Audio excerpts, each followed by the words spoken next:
मुआज़्ज़ज़ हाज़रीन, जिस कौम ने हिंदुस्तान पर 800 साल हुक्मरानी की, जिस कौम के 50,000 उलमा कराम ने आजादी के लिए फांसी के फंदे को चूमा, जिस कौम ने इस अजीम भारत को सोने की चिड़िया बनाया, वही कौम आज अपने ही वतन में मातूम, वही कौम आज अपने ही मुल्क में मशकूक, वही कौम आज हाशिए पर। इसीलिए हम नौजवानान शहर कायद नस्ल नौ आसिफ शेख की क़यादत में मुस्लिम रिजर्वेशन की तहरीक में शाना बशाना शामिल है, क्योंकि हमें रिजर्वेशन चाहिए आला तालीम के लिए, क्योंकि हमें रिजर्वेशन चाहिए सरकारी और नीम सरकारी नौकरियों के लिए। कायद जमीयत उलमाए हिंद मौलाना महमूद मदनी ने कहा था, हम हिंदुस्तानी मुसलमान बाय चांस नहीं बाय चॉइस इंडियन हैं। हमारे अकाबिरीन ने कहा था, हम भारतीय मुसलमान यही पैदा हुए हैं और इसी मिट्टी में दफन होंगे। लेकिन तुमने हमें तक़सीम वतन के हंगामों में मारा, हम खामोश रहे। तुमने हमें भागलपुर, मीरठ, मलियाना, गुजरात, मुंबई और मुजफ्फरनगर तक जलाया, हम खामोश रहे। तुमने हमसे रिजर्वेशन का हक छीना, हम खामोश रहे। तुमने हमारे असलाफ की तारीख को मस्त किया, हम खामोश रहे। तुमने हमारे नौजवानों पर दहशतगर्दी का झूठा कलंक लगाया, हम खामोश रहे। यकीनन हम नशीनों, इसीलिए हम कहते हैं कि आजादी आज भी तलबगार है। आजादी ऐ इक़्तिदार के गुलामों, हमें आजादी दो जहालत से, हमें आजादी दो गुर्बत से, हमें आजादी दो तासुब से, हमें आजादी दो करप्शन से। दोस्तों और साथियों, ये ताजमहल, ये लाल किला, ये कुतुब मीनार हमारी अजमत रफ्ता के निशान है। तहरीक खिलाफत हमारी, रेशमी रुमाल हमारा, मिसाइल मैन हमारा, इनकलाब जिंदाबाद का नारा भी हमी ने दिया, हमी ने कारगिल की चोटी पर लहराया तिरंगा। हमारी रगों में नथुराम गोडसे का नहीं, शहीद टीपू सुल्तान का खून दौड़ रहा है। लेकिन अफसोस, आजादी आज भी तलबगार है। आजादी के 70 सालों बाद भी हमारी हुब्बुल वतनी पर लगा है सवालिया निशान। आजादी के 70 सालों बाद भी हम अपने ही वतन में बेयार मददगार, माथे पर दहशतगर्दी का कलंक लिए फिरते हैं, हाथों में डिग्रियां लिए नौकरियां तलाश करते हैं, पहाड़ों को काट काट कर रास्ते बनाते हैं, समुद्रों का सीना चीर कर पुल तामीर करते हैं, फैक्ट्रियों में, कारखानों में, गैरेजों में, होटलों में हमारे ही मेहनतकश नौजवान इस मुल्कों के लिए खून पसीना सींच रहे हैं। सरहदों पर भी हम, मुरादाबाद के बर्तन हमारे, फैरोजाबाद की चूड़ियां हमारी, अलीगढ़ के ताले हमारे, बनारस की साड़ियां हमारी, कानपुर की जूतियां हमारी, मालेगांव और भिवंडी के कपड़े हमारे, फिर भी हम 70 साल से नंगे और भूखे।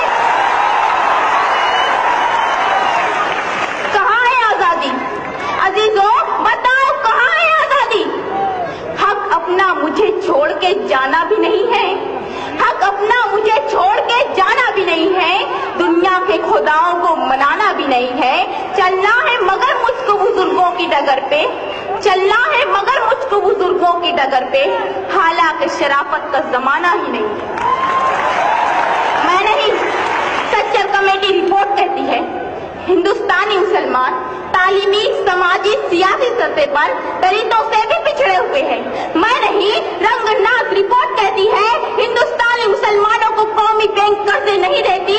मैं नहीं, सच्चर कमेटी रिपोर्ट कहती है, हिंदुस्तानी मुसलमानों के लिए आला हाउसिंग सोसाइटियों के दरवाजे बंद है। मैं नहीं, महमूदुर रहमान कमेटी रिपोर्ट कहती है, हिंदुस्तानी मुसलमानों की सरकारी नौकरियों में तादाद सिर्फ 4%, फौज और पुलिस महकमे में हमारी तादाद 3% से कम। लेकिन अफसोस सदअफसोस, हम लोग सिर्फ एक जगह अक्सरियत में हैं और वो है जेल की काल कोठरियां। जी हाँ जनाब, जेलों में हमारी तादाद 25%। कहाँ की आजादी? कैसी आजादी? क्या इसीलिए हमारे अजदाद ने इनकलाब जिंदाबाद का नारा लगाया था? कत्ल खून आम है, दहशत है यहाँ, कत्ल खून आम है, दहशत है यहाँ। कौन कहता है कि आजाद हूँ मैं? मुअज़्ज़ज़ सामीन, जब से एक चाय वाले के अच्छे दिन आए हैं, इस मुल्क के 20 करोड़ मुसलमानों का दिन कभी मुस्लिम रिजर्वेशन पर डाका, कभी अजान पर पाबंदी, कभी जमीयत उलमा पर निशाना, कभी टीपू सुल्तान की सालगिरह पर हंगामा, कभी योगा तो कभी सूर्य नमस्कार का तमाशा, कभी सोशल मीडिया अलकायदा और दाइश से राब्ते का बोहतान, कभी जामिया मिल्लिया और अलीगढ़ मुस्लिम यूनिवर्सिटी के अक़लियती किरदार पर हमला। ऐसा नहीं कि शहर के मंजर बदल गए, ऐसा नहीं कि शहर के मंजर बदल गए, मंजर वही सिर्फ सितमगर बदल गए। जनाब वाला, लाल जहाज से घर वापसी तक, बाबरी से लेकर दादरी तक तुमने हमारी आजादी 100 बार छीनी। मुस्लिम रिजर्वेशन फेडरेशन की मालेगांव तो मुंबई 300 किलोमीटर की आबला पाई पर मिलने वाले 5% रिजर्वेशन को तुमने छीन लिया। मेडिकल एंट्रेंस में 70% हासिल करने वाली मालेगांव के तालबात को MBBS के दाखिले से महरूम कर दिया गया। 50% वालों को रिजर्वेशन की बुनियाद पर दाखिला दे दिया गया। हम कब तक खामोश हैं? साबका सरकार की जारी करदा स्कॉलरशिप स्कीमों पर सब घूम मारा गया। हम कब तक खामोश हैं? क्या इसी का नाम है आजादी? अफसोस अफसोस, आजादी के 70 सालों बाद भी हमारा मुल्क भूखमरी से आजाद नहीं हो सका। हमारा मुल्क फिरका परस्ती और बदगुमानी से आजाद नहीं हो सका। हमारा मुल्क लाल फीताशाही के शिकंजे से आजाद नहीं हो सका। हमारा मुल्क वर्ल्ड बैंक के कर्जे से आजाद नहीं हो सका। हमारा मुल्क यूरोप और अमेरिका की इक़्तिसादी गुलामी से आजाद नहीं हो सका। इसीलिए मैं कहती हूँ कि आजादी आज भी तलबगार है। आजादी बहुत अजीज थी लेकिन रुके इस बहार की लगन, बहुत करीब था हसीना ने नूर का दामन, सुबह सुबह थी तमन्ना, दबी दबी थी थकन। सुना है हो भी चुका है फिराक जुल्मतो नूर, सुना है हो भी चुका है विसाल मंजिलों का, बदल चुका है बहुत अहले दर्द का दस्तूर। गिरानी शब में अभी कमी नहीं आई, निजाते दीदा ओ दिल की घड़ी नहीं आई। चले चलो कि वो मंजिल अभी नहीं आई, चले